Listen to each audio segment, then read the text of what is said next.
Saudara, kenapa orang datang ke kuburan dan banyak pejabat-pejabat yang datang ke situ, terutama kuburan keramat?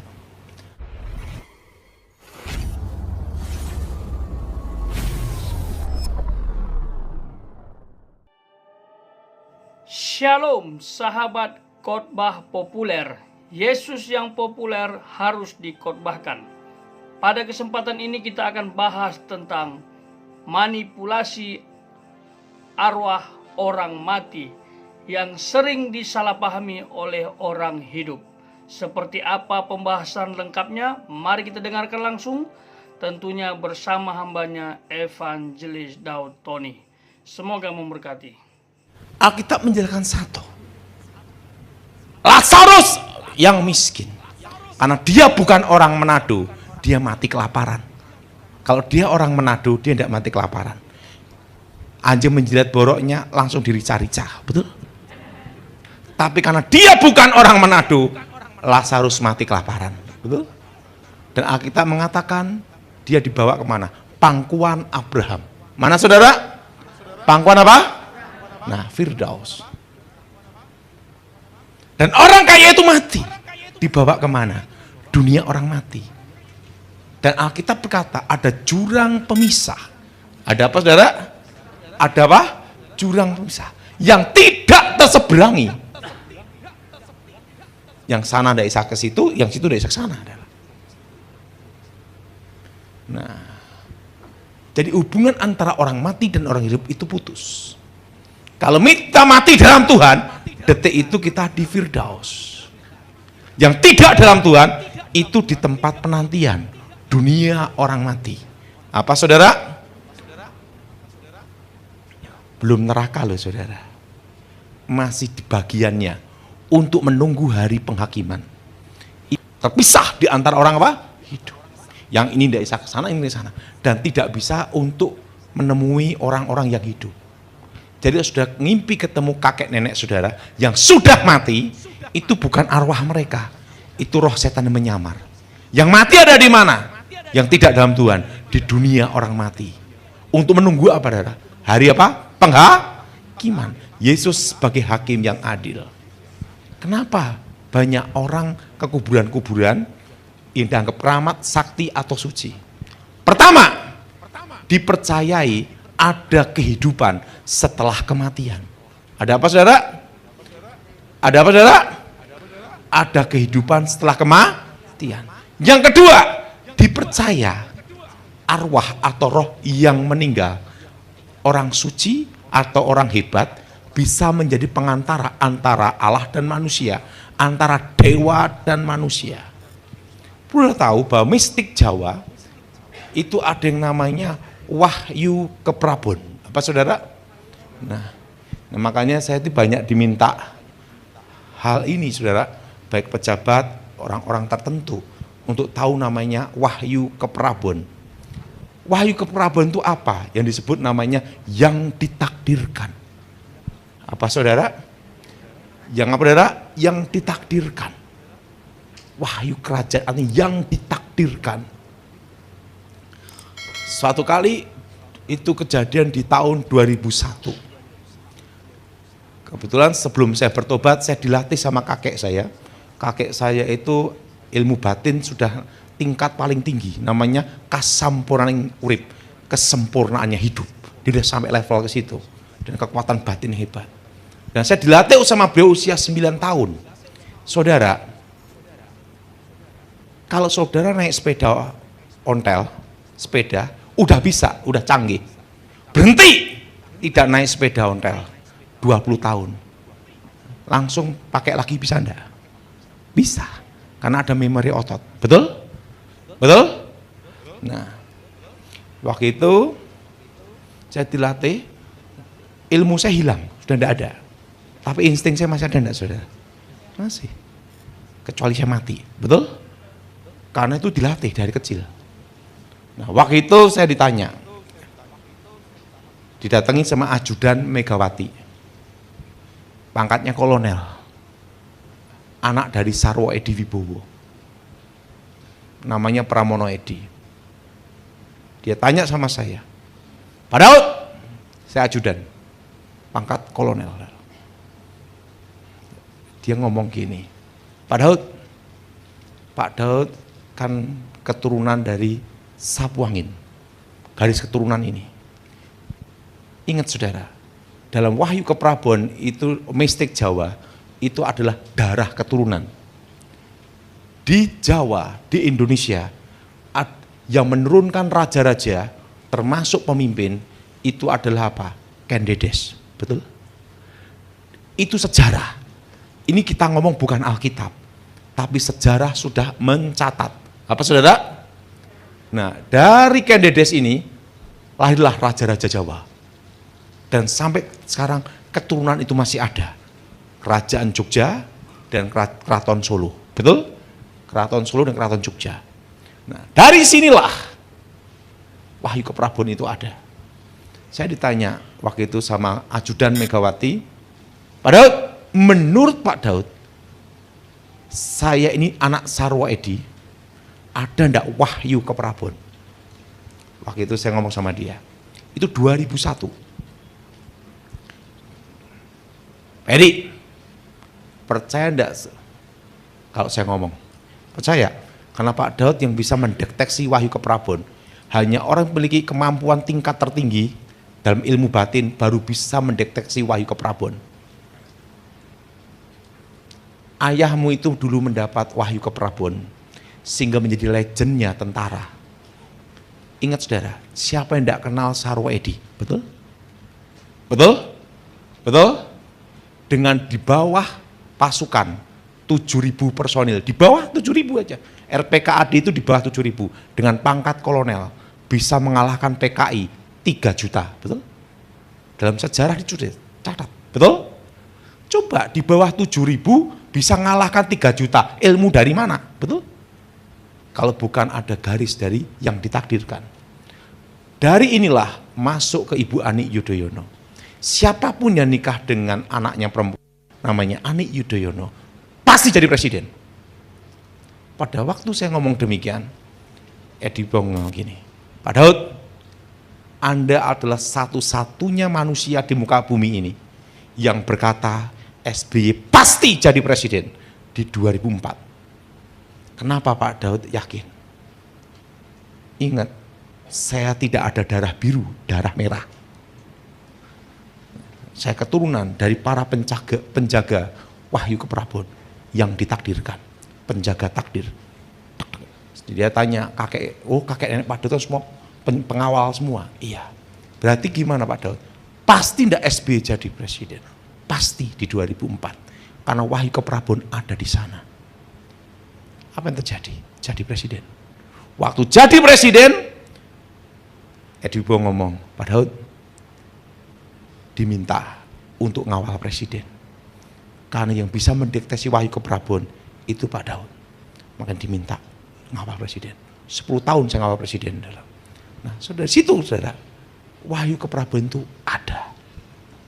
Percaya atau tidak, itu di luar Alkitab. Nanti saudara, Kendedes pun di luar Alkitab. Betul?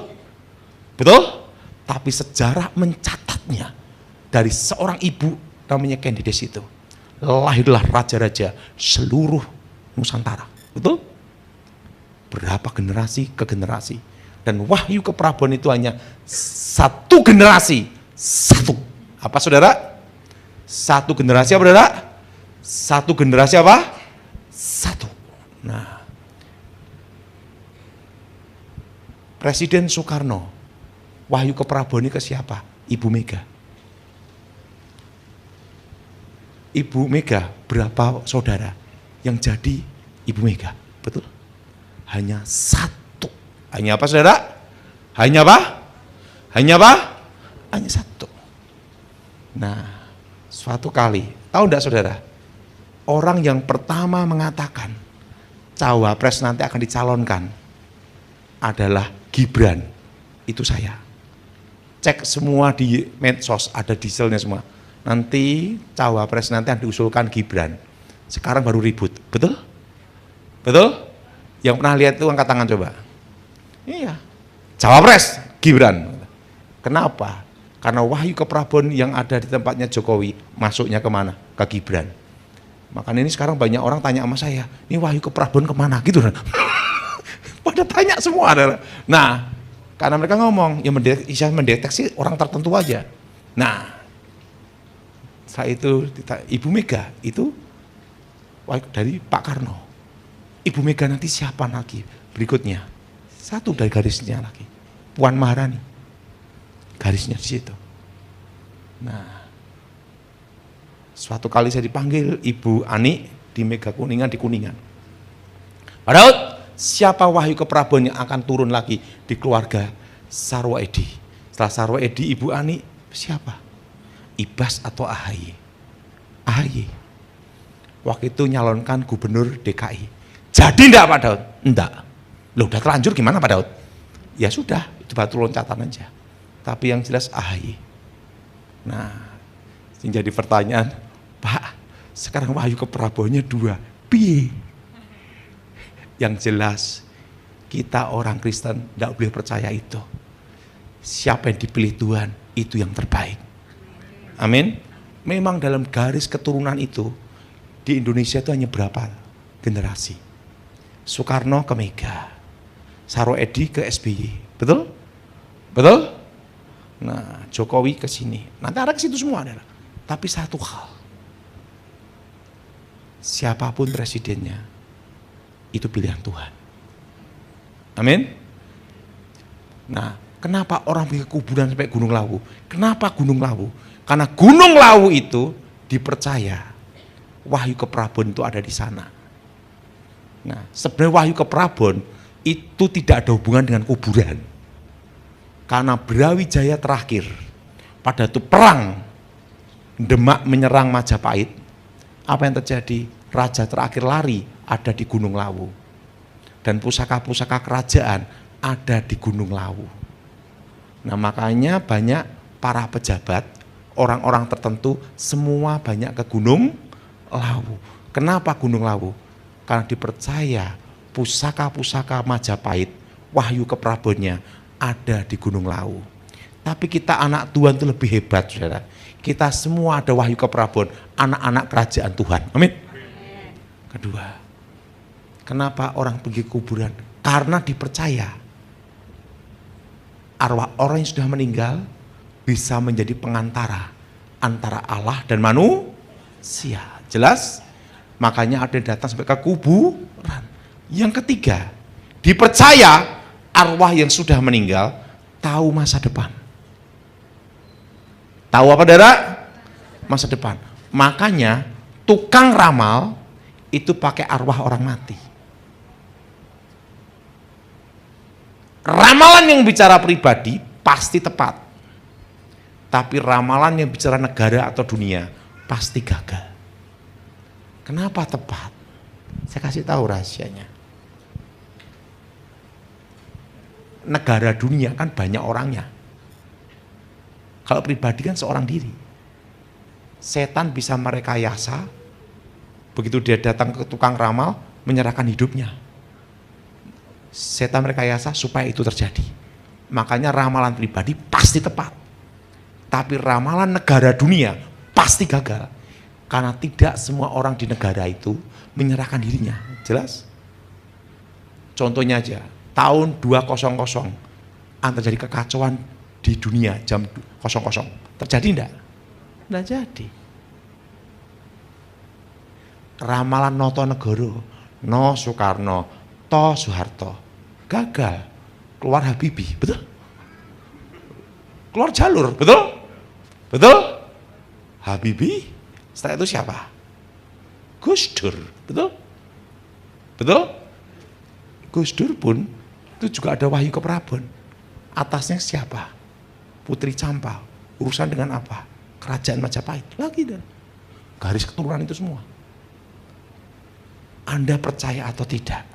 Sejarah mencatat, betul? Anda mengatakan mitos atau takhayul, itu terserah. Tapi sejarah mencatat, arusnya semua darah di sana semua. Dan yang keempat, dipercaya arwah yang sudah meninggal itu rohnya lebih jujur daripada orang hidup. Makanya Sekalipun ayahnya tukang tipu, mimpi ditemui ayahnya, percaya itu, betul? Ingat saudara, jadi sudah mimpi ketemu kakek nenekmu yang sudah mati, arwah ini, itu bukan roh mereka. Itu roh setan menyamar. Karena orang yang tidak dalam Tuhan, itu terpisah di antara orang hidup. Untuk menunggu apa? Hari penghakiman. Jelas? Jelas? Pak, boleh enggak kita orang ke kuburan? Boleh. Bersih-bersih di tempat orang tua atau keluarga. Yang tidak boleh adalah mendoakan orang mati. Kenapa enggak boleh? Kurang kerjaan, enggak ada gunanya. Kedua, tidak boleh meminta sama orang mati. Karena ada kutuk alam kubur. Yang ketiga, ada lagi saudara. Yang ketiga, komunikasi dengan arwah. Tidak boleh, itu kutuk alam kubur. Karena ingat, itu roh setan yang menyamar. Jadi saudara, kalau mimpi ketemu orang yang sudah mati, arwah mereka atau bukan?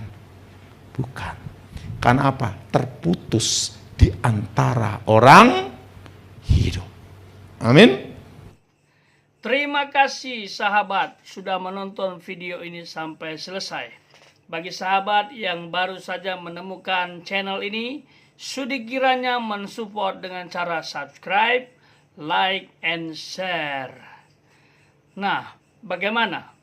Apakah sudah jelas bahwa roh orang mati atau arwah memiliki hubungan yang terputus dengan orang yang hidup, atau arti lain tidak memiliki ikatan, ya, karena setiap orang yang menghembuskan napas terakhir, mereka akan langsung diperhadapkan kepada kekekalan, yaitu masuk ke Firdaus bagi mereka yang percaya kepada Tuhan Yesus. Tapi bagi mereka yang tidak percaya, mereka akan masuk ke Hades atau Sheol atau dunia orang mati. Jadi, untuk apa kita melakukan interaksi? Ya, yang kita rasa itu adalah arwah orang tua kita mungkin, atau kerabat, atau saudara. Kalau secara kebenaran itu bukan dia, berarti kita sudah masuk dalam jerat iblis. Karena firman Tuhan itu melarang dengan tegas kita membangun hubungan interaksi dengan arwah orang mati. Ya, sejatinya itu bukanlah orang mati atau arwah orang mati, tetapi itu adalah roh yang menyamar, atau iblis mengambil rupa seperti orang yang baru meninggal tersebut. Jadi ini adalah tipuan, ya. Itulah tugasnya iblis yang dia paling suka, supaya orang itu berinteraksi dengan dia. Jadi iblis menggunakan media orang yang sudah dipanggil Tuhan untuk melancarkan kehendaknya, keinginannya, menyesatkan manusia. Jadi stop, ya, dimanapun, kapanpun, dalam situasi apapun, untuk membangun interaksi dengan orang yang sudah dipanggil Tuhan. Terputus hubungan, tidak ada lagi hubungan. Kita harus yakini itu. Bangunlah komunikasi hanya dengan Tuhan saja. Interaksi dengan Tuhan saja.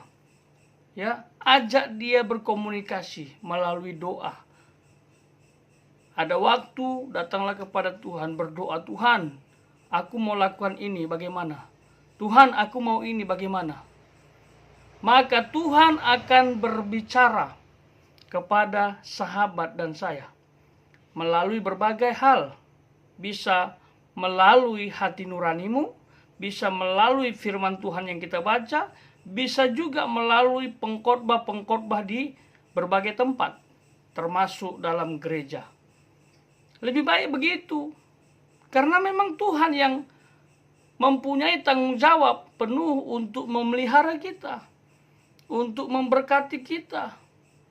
terkait dengan petunjuk, apapun itu minta petunjuk kepada Tuhan. Kenapa harus minta petunjuk kepada yang lain? Bukankah Tuhan yang menciptakan kita? Berarti Dia yang paling layak untuk mendengarkan kita. Begitu. Stop sekali lagi. Karena itu adalah tipuan iblis.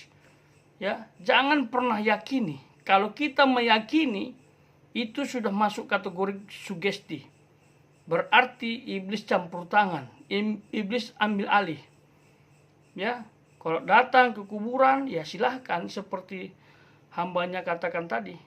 Tapi sekedar membersihkan kuburan itu, lalu berbicara komunikasi dengan keluarga yang saat itu bersama-sama dengan kita di kuburan, atau mungkin mengangkat beberapa hal yang pernah dilakukan orang yang sudah meninggal itu semasa hidupnya, jadi pelajaran bagi kita yang masih hidup, itu nggak apa-apa. Ya, itu juga adalah lambang kehormatan keluarga, bahwa keluarga orang yang mati itu harmonis, ya solid begitu, terpandang, ya punya wibawa. Itu berbeda dengan kuburan yang kotor, semak, dan ada rumput yang lebat. Itu menunjukkan loh keluarganya tidak harmonis begitu. Membersihkan kuburan orang tuanya aja nggak bisa gitu kan, hanya sebatas itu. Jadi ya bersihkan kuburan keluarga atau orang tua kita, tapi jangan bangun interaksi dengan orang yang sudah meninggal itu, karena sejatinya itu bukan dia. Sekalipun ada manifestasi, ada penampakan seolah-olah dia ada di situ, ya jangan, itu tidak benar. Dan jangan yakini kalau kita bersihkan kuburan orang tua kita, kita bangun lebih megah, orang tua kita lihat, lalu dia senang di alam lain. Oh, itu salah besar. Ya, sudah selesai, berakhir hubungan dengan manusia yang hidup. Sudah selesai interaksi, koneksi dengan bumi, tempat orang hidup. Itu kalau masih diteruskan, sayang sekali. Bagi sahabat yang sudah dengar ini, bertobat. Tapi kalau masih diteruskan, masih dilakukan atas dasar budaya adat istiadat, saya tidak menanggung apapun. Sebagai hamba Tuhan, saya sudah jelaskan bahwa itu dilarang. Ada kutuk yang akan sahabat terima. Ada hal-hal negatif yang akan sahabat terima, alami, termasuk untuk keturunan sahabat. Mengapa demikian? Karena itu adalah kekejian bagi Tuhan, ya, yang dilarang Tuhan. Tidak boleh, jangan, stop. Dan kutu ini akan menghancurkan hidup kita. Kutu ini penghambat berkat. Jadi bangunlah interaksi hanya kepada Tuhan saja, bukan iblis. Tuhan Yesus memberkati.